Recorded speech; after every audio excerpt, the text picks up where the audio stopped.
this is Jody King-Colgrove with Quantum Techniques, and I'm here with our Quantum Techniques team. We've got Steve and JJ, and we wanted to come to you today as Quantum Techniques practitioners and share with you a little bit about what we do and how we can help you get your health. And so I'm going to go ahead and introduce, go ahead, Steve, and introduce yourself. I'm Stephen Daniel. I'm the founder of Quantum Techniques. I've started this 1998. So I've been doing this a long time, but I didn't realize that a huge issue I had with my health was mold from a rental house in grad school that happened when I was 22. I didn't know that until actually I didn't know where that came from until about a year ago, reading Neil Nathan's book, Toxic. So I've had my own journey with mold, as many of my clients have. And our next person coming up is kind of our mold remediation expert. He's our moldy oldie. So JJ, why don't you introduce yourself? Sure, JJ Curran or John, either or. And it's funny, Steve, I wasn't alive in 1998, so I... All right, maybe I was. However, yes, no, of course I was. So JJ Curran, I've been doing Quantum Techniques for about 7 years now. And my wife introduced it to me. I spent 36 years as a first responder in the Coast Guard. So I've been around the block a few times. And actually, my first healing session with Quantum Techniques, I was actually a half a world away in Eastern Europe and talked to actually one of the practitioners on the phone. So who knew? Anyway. Well, I think each one of us has had an experience with mold. I used to live in Arizona and didn't have much experience with mold, but I moved to Louisiana and I got educated quite quickly. Steve, you've lived in, like I said, your experience with a moldy house, and then also lived in Hawaii, where there's a high, volume of mold there. And JJ, you living different places around the world, sounds like you've definitely had mold. So because of that, we've all found out how mold impacts our lives and how we can get rid of it in our lives in order to have a good health. So we want to give you some of those tips that we've learned today from each one of us. JJ, why don't you go ahead and start? Sure. So a little bit of background on my experience with mold. Sure, and that's a great point, Jody. I've been around the world, so I've been exposed to probably more mold than I care to deal with. And some of it actually hasn't come up in our scans, but a lot of it, and even food in different countries has different kinds of mold on it. So it's kind of interesting that you brought that up. But more importantly, it seems, as Stephen reminds me on a regular basis, that I've probably lived in almost every moldy house there is to live in. And that's not by design. I guess it's just by the fact that when I get into a place, or when my wife gets into a place and it starts physically bothering us, you got to get to the bottom of it. So I'm going to give you a great example. If you look behind me, you see a cabinet. Now, I just put that cabinet back in the house, and I did the same thing with a sauna about 3 years ago. I redid the whole place, put the sauna back in the house. A month later, there was mold underneath it. We didn't know. I mean, we tested it, and I just couldn't believe. I had to clear that as a curtain. That's kind of one of the things we do, but it's like, are you kidding me? But it actually, to me, it was inconceivable that this construction was just totally taken out. And as you said, right now I live in Florida, but we took out the whole bathroom and redid it. And I actually retiled the floor and then put this infrared sauna in.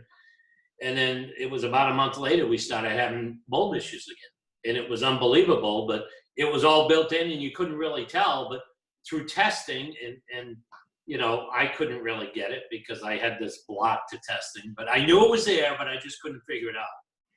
And we took it out, and Steve helped me with the testing, and then boy, was it, I knew it was there, and he says, no, it's right underneath the floor. And he did that with pictures. And I do it with pictures all the time. I was a lot better with other people's houses. I don't want to say I'm not good at this, but I've done that. and sometimes too, though, it's all about the belief systems. You know, my belief was there's no way there could be mold under that stuff.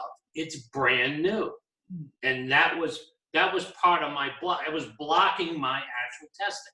So it was interesting that when I take that away, everything tests as it should. It tests, yes, there's mold there, yes, it's there, and it turns out, when I took the sauna out, they put pressure treated wood, and you could probably talk about this. You were in construction a long time. They put pressure treated wood underneath the sauna. They stacked up 2x6s 3 high, so it would even out with my baseboard, and then we could trim it out. But what they didn't do was plug the hole in the back of the sauna. So there was a hole in the wall that came straight from the attic and came down through the wall. So that was getting hot, moist air underneath that. Just, there you go. Yeah. Yeah, that wasn't fun, but it was tough. I mean, I'm sure you got 100 of the same stories, right, Jones? I do. I worked with a client once, and she said, well, I've got a new house, but I'm having, massive eye issues. And she was going to almost go in to have eye surgery because she couldn't see and it was really bothering her. And I said, well, you've got a mold issue in your room. And she's like, well, but we just built the house a year and a half ago. So I tested it with pictures and I said, well, it's underneath your window. And she just could not fathom that there was there. And I'm like, knowing in construction that, you know how easy it is to install flashing backwards? It's just, the guy was having a bad day. And so instead of the water weeping away from the window, it weeps back into the window. And so, as a practitioner, you don't want to tell somebody, hey, I'm sorry, but you're going to take out the window, take out the drywall, take out the OSB and the Tyvek and all that's underneath there. But that's what has mold, So, but I had to speak our truth. And so, that's what she needed to clean up. So yeah, we do go and find out from pictures where to find it, whether we find it in the bathrooms and the kitchens, behind the baseboards, and we have lots of different things that can help mediate it and clean it up. So we just use those particular tools to do that. And a lot of times we recommend those to you when we work with you on the phone. And I just want to point out that it is so much easier if you're going to buy a house or you're going to rent a house, because it doesn't take as long, like the pictures that a realtor has of a house. Well, send those before, if it's going to test highly moldy, you don't even need to bother looking at the house. Same thing with rentals, go through, take pictures, but especially, bathrooms, kitchens, under sinks, call your practitioner. They can test that in seconds, much more accurately than I'll say traditional mold testing at a fraction of the cost. Oh, yeah. And if there's mold on a scale of 1 to 10, is it super toxic or is it just, something mildew that can be easily cleaned up? Yeah, I sold a house recently and they wanted to do a mold test and I wasn't aware of it. So I asked what it was. And some guy at the university has come up with a test that he can put a sensor through a light switch, because you figure that a light box has holes in the back of it and where the wires go, and so you can put it in there, and if it senses mold in that cavity, then they know it's it had an issue. So he can do that, but a light switches are every 6 feet, so you're not getting every cell that's in a wall. And he charged $350 for doing that, and I'm like, man, I could do this so much quicker and easier, and I know like that, and so right. Yeah, that's funny. I had a guy didn't even remediate or didn't even test. He just went in with a fogger and charged one of my clients, I think it was $1,300 to what he called was remediate the mold. But if you could have seen the pictures, she sent me pictures, and I'm like, they didn't do anything with that mold. It's still there. And she's like, no, the fog took care of it. I'm like, but it didn't, because I'm testing, it's still there, and it's like, you still have to take out the stuff. You can't just expect the fog. It will penetrate things, sure, but it's not going to get rid of 100%. And that's what some people don't understand, but that's what some guys are trying to sell. Yeah. It's insane. So we have different cleaners, you know, that, like I said, that we recommend. And sunlight is a great thing. Getting something out in the sunlight. If it's a piece of furniture, I've had to, you know, like you're mentioning that hutch, you know, I've had to take out and put in the sunlight, you know, to get rid of the mold. So, and I think the thing that I want to be everybody to be aware is, you mentioned the book that you had read, Steve, that I'm also reading, and I think JJ, you recommended we all read it, and I really enjoyed it. Toxic by Neil Nathan. The other book that I found really helpful is Toxic by Suzanne Summers, and that really talks about mold.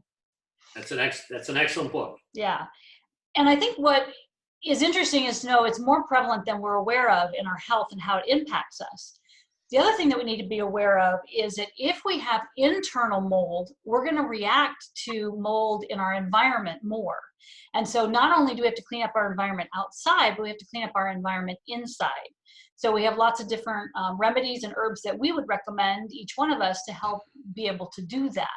And sometimes we do have to not eat things that create mold in our body and let that, you know, not be in our digestive system for a while as we're trying to get rid of that mold. Anybody have anything you want to say on that? I wanted to say one other thing about the external. You know, the mold in the houses exploded a few years ago when they came out with antifungal paints. So they started painting houses with antifungal paints, which that means that all the easy to kill molds didn't grow, but all the really sick ones blossomed. So we've had much bigger issues since then. And another thing that I found helpful is an ozone machine. There's a nice one, inexpensive, called a green air machine. You can buy it on eBay. But in Maui, when we had a car with a sunroof that we would loan to guests, and they could not remember to shut the sunroof. And since it always rains, then we'd go out and our car would be wet. And so I would put a dehumidifier in there to dry it out for a day, and you know, you'd collect all the water inside, so you'd see how much water got pulled out, and then I would put an ozone machine in there for 4 to 6 hours. It'd kill the mold, so it never took over. Now, you're not going to kill all the mold in between the walls studs for sure, but with furniture and things like that that might have a mold exposure, you can put them into a room and run an ozone machine. That's also pretty effective. Yeah. Yeah, no, I found that an ozone machine that I have to just be completely valuable. I mean, I have to have one of those because there's just so many times I need to move it for a room or help, you know, something detox or put, I think it's funny, but I have a lot of fake trees because I used to live in Arizona and nothing grew. And so now I'm in Louisiana, I still have all these fake trees inside the house and they grow mold and sometimes. So I have to move it by the machine in order to detox. So we all have different ways that we live that can create these things and we don't realize that. So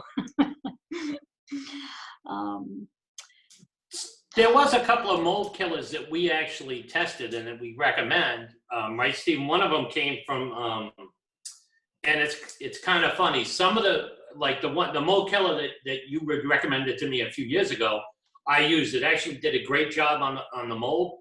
Not so much of a great job on me. It was actually turned out to be a toxin for me. So that's the other thing to really be careful about is some things that actually work may not necessarily work for you. And that was really hard. I learned that the hard way because we never tested it.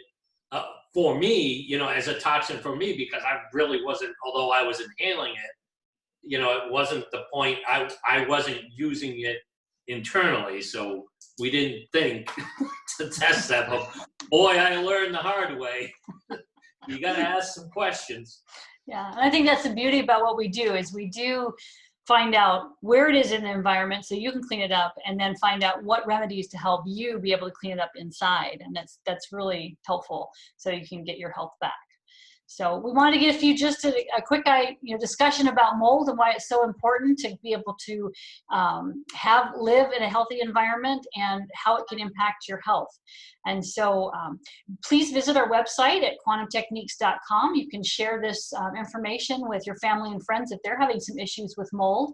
And we'd love to do a session with you so that you can find out where that mold is and help you find out whether it's internal, external, or both, how you can get your health and happiness back.